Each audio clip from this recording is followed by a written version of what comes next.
The old house on Maple Street had seen better days. Built in the early 1900s, it stood as a weathered sentinel, its paint peeling like sunburnt skin, and its windows vacant eyes staring out into the overgrown garden. For most people, it was just an abandoned relic, a sad reminder of forgotten lives. But for those who knew its history, it was more than that. It was a tomb of secrets, some best left undisturbed. It was here, deep within these four walls, that strange things happened, things that defied logic and reason. Whispers carried on the wind, told tales of a haunted house, of a darkness that clung to the very rafters, and of a family that had vanished without a trace, leaving behind only a chilling legacy.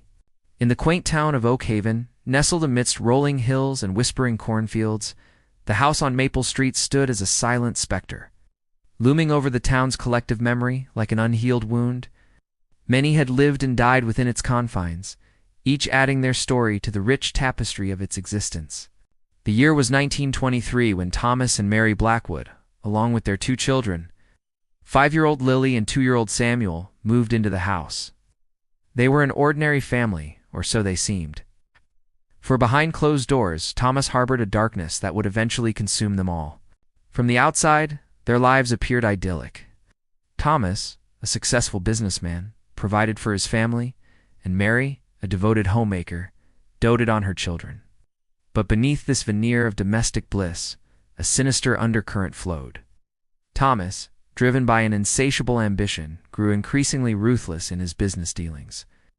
This transformation seeped into his home life, turning him into a tyrannical father, dominating his wife and children with an iron fist. Then there was Mary. Once vibrant and full of life, she had withered under Thomas's oppressive love, her spirit broken by years of emotional abuse. Lily and Samuel, too, suffered in silence.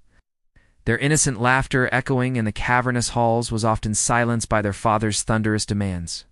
As the years passed, the house on Maple Street became a prison, its rooms echoing with the muffled cries of a family held captive, not by chains, but by fear. Lily, with her youthful curiosity, began exploring the vast house, finding solace in the attics, dusty nooks, and the basement's musty depths. It was here, amidst the cobwebs and forgotten relics, that she stumbled upon an old trunk tucked away in a shadowy corner. With a mix of childish wonder and nascent fear, she lifted the heavy lid, revealing moth-eaten clothes and yellowed letters tied with faded ribbons. Among these mementos, she found a diary, its leather cover worn smooth by time. As she turned its brittle pages, she discovered the story of her great-grandmother, Eliza Blackwood, who had lived in the house over half a century ago. Eliza's entries spoke of a love as radiant as the midday sun and as enduring as the stars in the night sky. Her words painted a portrait of a young woman deeply in love with her husband, John, and their shared dream of building a life together in the house on Maple Street. But as Lily read on, the entries took a darker turn. Eliza's joyous prose became fraught with fear, her words now trembling, betraying the horrors she was experiencing at the hands of her own husband. With each entry, the portrait of John morphed into that of a monster, a shadow of the man Eliza had once loved. As Lily absorbed her ancestor's tragic tale, she couldn't shake off a growing unease.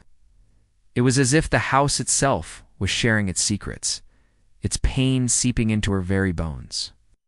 Little did she know that she, too, would soon become a part of this somber narrative.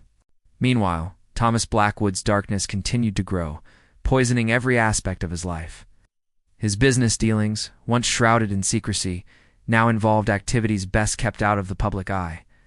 Bootlegging, gambling, and even a touch of bootlegging. His house became a hub for shady characters, their hushed conversations laced with deals that could make or break fortunes. One fateful evening, a group of men entered the house.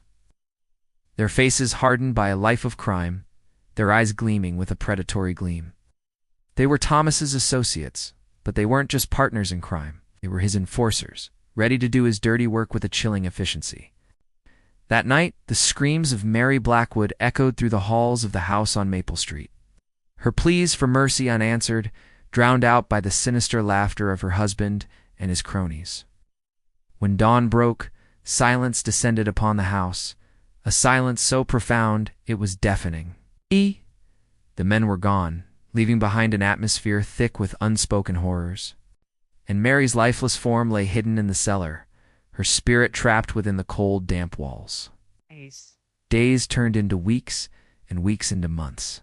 No one from the outside knew of the tragedy that had unfolded within the house on Maple Street.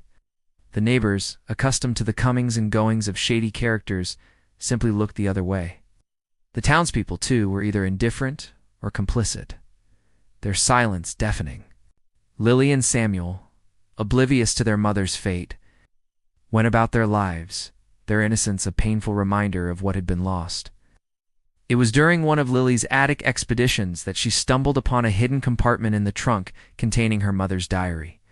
Fueled by a mixture of youthful anger and burgeoning bravery, she resolved to find justice for her mother.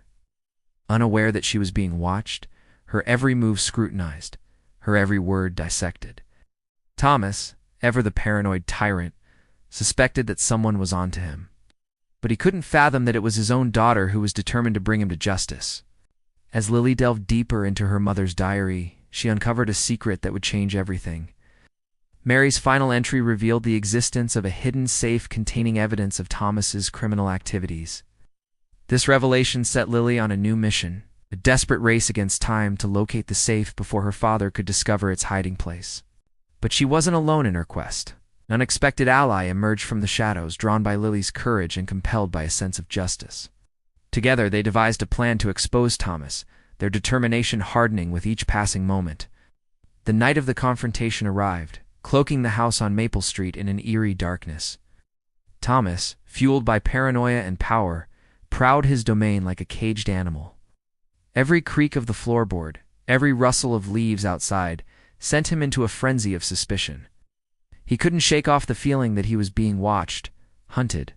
Meanwhile, Lily and her newfound ally made their move, slipping into the house like wraiths in the night. Adrenaline surged through their veins, their movements swift and silent.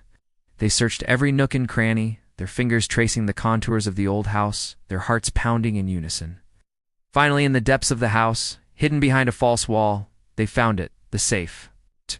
Its discovery gave them a sense of triumph, a fleeting moment of joy in the midst of their perilous mission. But their celebration was short-lived. As they pried open the safe, a sudden noise shattered the silence. Thomas stood in the doorway, his face ashen, his eyes blazing with fury. The game was up. Their secret was out. In the ensuing struggle, the weight of generations of secrets threatened to crush them. But Lily and her allies stood their ground, their courage blazing like a beacon in the darkness. They fought tooth and nail, determined to expose the truth and free the house on Maple Street from its shadows.